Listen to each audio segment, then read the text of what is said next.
Hello, I'm going to talking about the concept of illustration 3 நான் பற்றி பார்க்க போகிறோம். அதாவது இந்த ஏஎஸ் 36ல் ஸ்டடி மெட்டீரியலில் அதாவது சிஏ ஸ்டடி மெட்டீரியல் இருக்கக்கூடிய இல்லஸ்ட்ரேஷன் 3 நம்ம இப்போ பார்க்க போகிறோம்.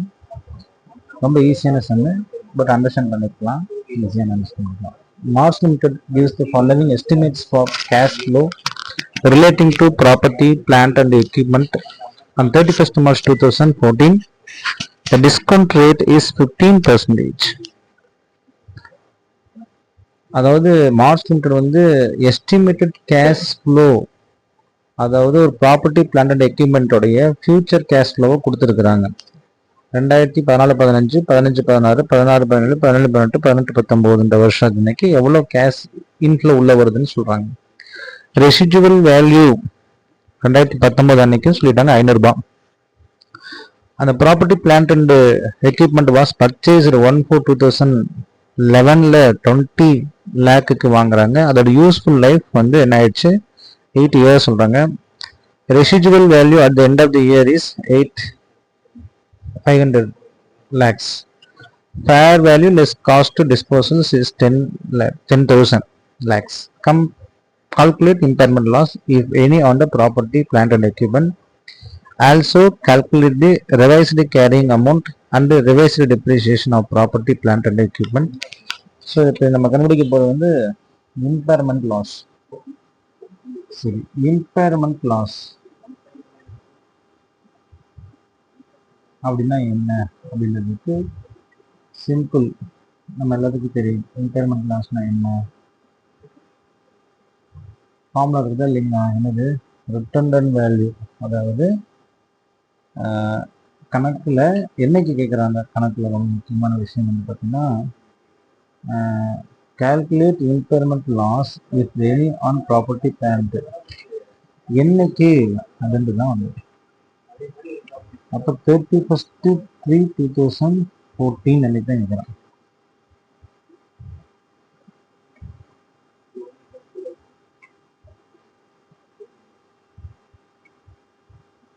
So calculate impairment loss on 31/3/2014.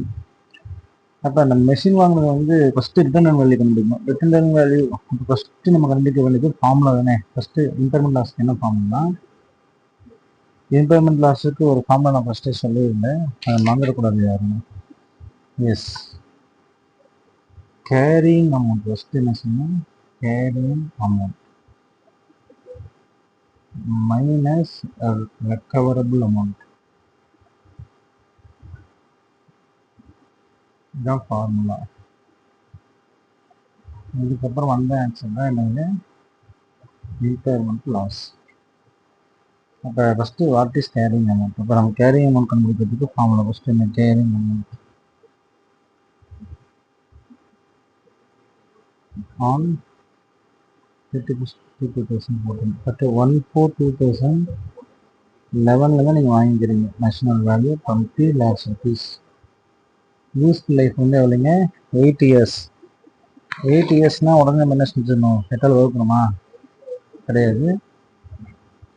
500 ரெசிஜுவல் value இருக்குது இல்லையா, அப்போ ரெசிஜுவல் வேல்யூ கழிச்சுட்டு அப்புறம் தான் 8 இயர்ஸ் பண்ணணும். அப்போ தான் நமக்கு டெப்ரிசியேஷன் கிடைக்கும். அப்போ 19,500 டிவைட் பை 8 இயர்ஸ் எவ்வளோ கிடைக்கும். இதுதான் ரொம்ப ஈஸியான கணக்குங்க. 19,500 8 இயர்ஸ். அப்போ 2,437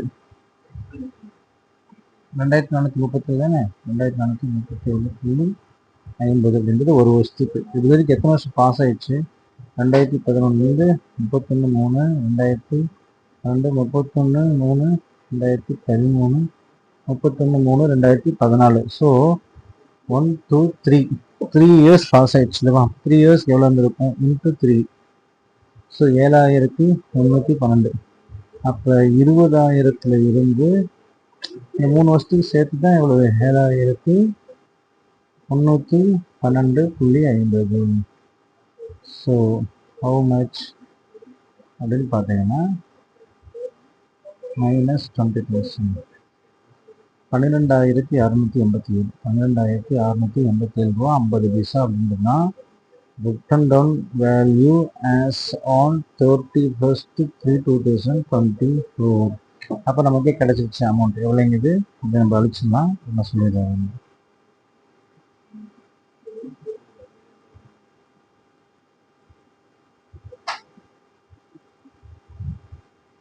எவ்வளோ வந்துச்சுன்னு 12,687. அப்போ 12,687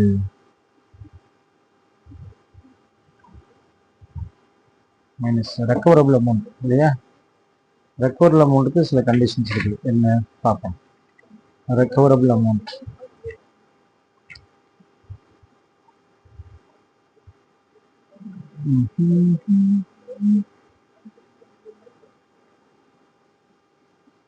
ரெக்கவரபிள் அமௌண்ட் என்ன சார் அப்படிங்கிறதுக்கு நம்ம சொல்லணும் இல்லவா.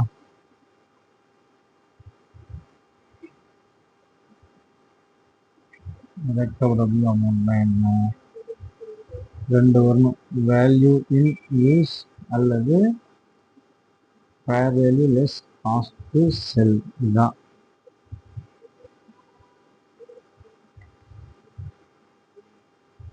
Fair value less cost. Yes, recoverable amount வந்து வேல்யூ இன் யூஸ் அல்லது fair value less cost to செல்லுன்னு ரெண்டு வரணும் இல்லைங்களா. இப்போ வேல்யூ இன் யூஸ் கண்டுபிடிக்கிறதுக்கு தான் அவன் சொல்லிட்டான். அதாவது ஃபியூச்சர் வேல்யூ எவ்வளோ ஜென்ரேட் ஆகுதுன்னு சொல்லியிருக்கான் ஒவ்வொரு வருஷத்துக்கு. அப்போ நம்ம என்ன செய்யணும், வேல்யூ இன் யூஸுக்கு ஃபஸ்ட்டு இயர் வைஸாக போடணும் இல்லையா. 1 என்ன,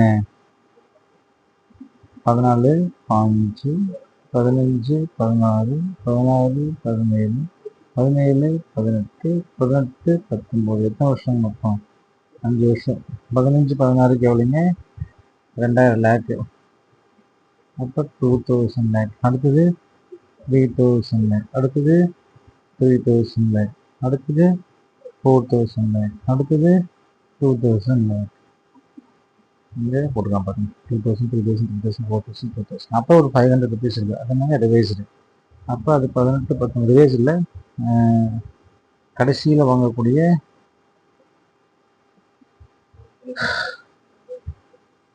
ரெசிஜுவல் வேல்யூ. Residual value 500 rupees. அதையும் நம்ம என்ன செய்யணும், கன்சிடர் பண்ணிக்கணும். அப்போ டிஸ்கவுண்டிங் ஃபேக்டர் கணக்கில் கொடுத்துக்கிறானா நல்லா கவனிச்சு பார்க்கணும். இந்த கணக்கில் வந்து டிஸ்கவுண்டிங் ஃபேக்டர் கொடுத்துக்கிறானா. Yes, discounting is 15%. That is very very important இல்லையா. அப்போ இதுக்கு வந்து டிஸ்கவுண்டிங் ஃபேக்டர் டிசிஎஃப் 15%. 15% லைன் எடுத்து போட்டணும். அப்போ நானே சொல்லியிருக்கேன் ஈஸியாக 1/1.15. So 0.89, 0.756, 0.6575, 0.571 and 497. சரி, இதுதான். அப்போ அது தெரியும். 869, அடுத்து வந்து 756, அடுத்தது 657, அடுத்தது 571, அடுத்தது 497, அடுத்தது 497. இது ரெண்டுத்தையும் சேர்த்து 2500 கூட போடலாம், தப்பு. ஸோ இதோடைய ப்ரெசன்ட் வேல்யூ என்ன, future value present value. What is present value, 1738. So பெருக்கி பார்த்தீங்கன்னா நான் சொல்லுவது நம்மனா 2000 இன்ட்டு 869, சரி 2000 இன்ட்டு 869, 1800. 3000 இன்ட்டு 0.756 =68. அடுத்தது 3000 இன்ட்டு 0.657, 1921. அடுத்தது 4000 இன்ட்டு 571, 2284, 2284. அடுத்தது 2500 இன்ட்டு 497. ஸோ இது ரெண்டுத்தையும் சேர்த்து 1242 மில்லியன்ஸ். சரி, ஓகே. இதெல்லாம் கூட்டுங்க என்ன வருதுன்னு பார்ப்போம். இந்த ஃபாஸ்ட்டாக போட்டுக்கலாம். Plus 2284 plus 1971 plus 2268 plus 1738. So 9503.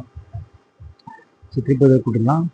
1738 plus 2868 plus 1971 plus 2284 plus 1242 இருந்துச்சு. ஸோ 9503 ரூபா.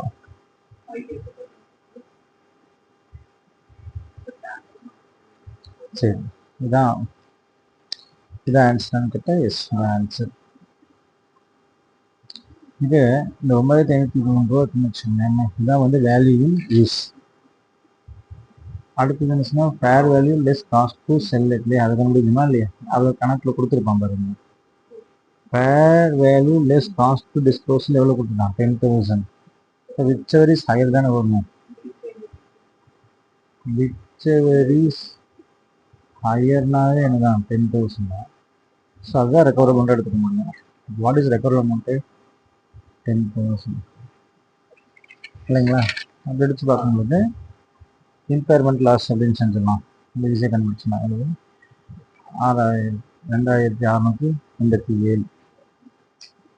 சரி, விச் எவர் இஸ் ஹையர் தான் எடுத்துக்கிறோம். இப்போ எப்போ கேரிங் அமௌண்ட் இருக்குது 12,687 மைனஸில் 10,000 போச்சுன்னா எவ்வளோ செய்யணும், 2,687 ரூபா 50 பைசா. சி ஒன்லி ஃபார் அண்டர்ஸ்டாண்டிங் தான். சி லாஜிக்கில் என்ன ஆகிருக்கும் அப்படின்னு பார்த்தீங்கன்னா, இம்பேர்மெண்ட் லாஸ் ஆனால் நீங்கள் அசட்டோட வேல்யூ போடுறது லெட்ஜர் எப்படி போட்டிருப்பீங்க, impairment loss account debtor, impairment loss account debtor to machinery PP plant and machinery எவ்வளவு, 2,687 ரூபா 50 பைசா. 2,687 ரூபா 50 பைசா என்ன செய்யணும், அசட்டோட வேல்யூ அசட்லேருந்து குறைஞ்சிருக்கும். ஸோ அப்போ அசட்டோட வேல்யூ குறைஞ்சிருச்சு அப்படின்னும் போது ரிவைஸ்டு கேரிங் அமௌண்ட் ஆன் அதானே கேட்குறாங்க அந்த கணக்கில் பார்த்தீங்கன்னா, ரிவைஸ்டு அமௌண்ட் ஆஸ் ஆன் 31/3/2014 அன்னைக்கு என்ன இருக்குன்னா, என்ன இருக்கும் 10,000 தான் இருக்குது. ஏன்னா ரெக்கவரபிள் அமௌண்ட்டு தான் நம்ம எடுத்துக்கிறோம். வாட் இஸ் ரெக்கவரபிள் அமௌண்ட்டு, இது நம்ம ரெக்கக்னைஸ் பண்ணனால இந்த ரெக்கக்னைஸ் ஆயிடுச்சு, இம்பேர்மெண்ட் லாஸ் ஆயிடுச்சு. அப்போ 2,687 லாஸ் ஆனதுனால இனிமேல் hereafter we will not take that 12,687 எடுத்துக்கொள்ளக்கூடாது, அந்த 10,000 தான் ரெக்கக்னைஸ் பண்ணிட்டீங்க. ஸோ ஹியர் ஆஃப்டர் 31/3/2024 பேலன்ஸு, அதாவது கேரிங் அமௌண்ட் என்ன மாதிரி எடுத்துக்கிட்டீங்க, 10,000 இஸ் அ கரெக்ட் ஆன்சர். சரி, இப்போ ரிவைஸ்டு டெப்ரிசியேஷன் என்ன ஆகுமே, அப்போ ரிவைஸ்டு டெப்ரிசியேஷன் எப்படின்னு பார்க்கலாம். Revised depreciation very simple. Revised depreciation இனிமேல் எவ்வளோ தான் இருக்கும், உங்களுடைய கேரிங் அமௌண்ட் 10,000 தான் இருக்குது. திருப்பி ரெசிடுவல் வேல்யூ எவ்வளோவா, 500. எப்போ 8வது வருஷத்தில். இது வரைக்கும் எத்தனை வருஷம் முடிஞ்சிருக்குதுன்னு தான் நீங்கள் பார்க்கணும். 3 இயர்ஸ் முடிஞ்சிருச்சு. அதுதான் 2011 to 14 வரைக்கும் எத்தனை வருஷம் முடிஞ்சது, 3 இயர்ஸ். மிச்சம் ரிமைனிங் வருஷம் எவ்வளோ இருக்குது, 5 இயர்ஸ். அப்போ 5 இயர்ஸ்னு போட்டோம் இல்லைங்க. ஸோ ஏன் சார் 5 இயர்ஸ்னு கேட்கக்கூடாது, ஆக்சுவலாக 2011 to 14 வரைக்கும் 3 வருஷம் முடிஞ்சிச்சு. இனிமேல் இருக்கக்கூடியது 3 இயர்ஸ். சரி 5 இயர்ஸ், 8 மந்த் டோட்டல் இயர்ஸ் 8. 8ல் 3 போச்சுன்னா மிச்சம் 5 இல்லையா, 8ல் 3 போனால் மிச்சம் எவ்வளோ தான் இருக்கணும், 5. ஸோ அப்போ 9,500 வகுத்தல் 5.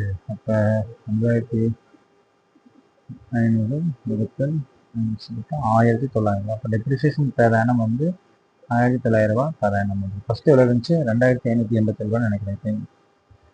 நம்ம டெப்ரிசியேஷன் 437 ரூபா இருந்துச்சு. அது இப்போ என்ன மாறிடுச்சு, 1,900 இருந்துச்சு. அப்போ இந்த கணக்கு ரொம்ப ரொம்ப ஈஸியான கணக்கு. திருப்பி ஒரு குயிக்காக பார்த்தலாம். சரி, ஃபஸ்ட்டு என்ன செய்கிறாங்க, அந்த அசட்டோட வேல்யூ வந்து பார்த்தீங்கன்னா 20,000 ரூபா இருக்குது. 20,000 டெப்ரிசியேஷன் நம்ம கண்டுபிடிக்கிறோம். ஒரு டெப்ரிசியேஷன் கண்டுபிடிக்கும் போது வருஷத்துக்கு 2,437 ரூபா வருது. 3 இயர்ஸுக்கு போட்டால் அதோட க்ளோசிங் பேலன்ஸ் வருது 12,687 ரூபா வருது. இதுதான் வந்து ரிட்டர்ன் அண்ட் வேல்யூ கண்டுபிடிச்சாச்சு. ஃபேர் வேல்யூ ரெக்கவர் அமௌண்ட் எடுக்கும்போது 2 வேல்யூ இருக்கும், fair value in use or fair value less cost of disposal. இது ரெண்டுத்தையும் கம்பேர் பண்ணும்போது ஃபேர் வேல்யூ எவ்வளோ வந்துருச்சு நமக்கு, 9,503 ரூபா வருது. Fair value less cost disposal 10,000 வருது. விச் எவர் இஸ் ஹையர்னு பார்த்தா 10,000. அதான் ரெக்கவர் அமௌண்ட் கன்சிடர் பண்ணுறோம். ஸோ ரெக்கவர் அமௌண்ட் எடுத்து இங்கே போட்டுருக்கோம்.